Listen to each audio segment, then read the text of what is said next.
Director, hinamon kayo? Hinamon po kayo? Ano ko nangyari? Hinahamon ako eh. Alam mo yung mga yung matatapang sa salita? Diba? Kaya ganito na rin yung nangyari, no? Sandali lang, sandali. Hello, Dong. Ano? Hello?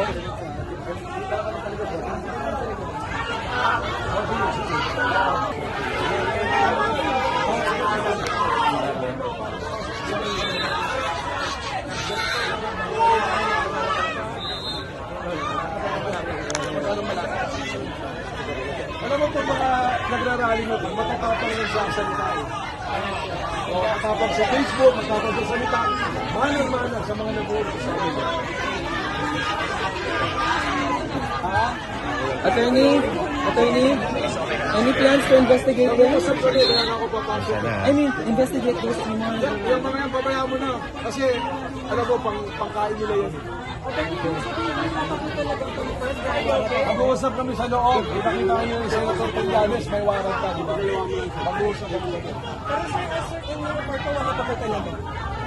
Meron na nga development sa loob ng may warrant.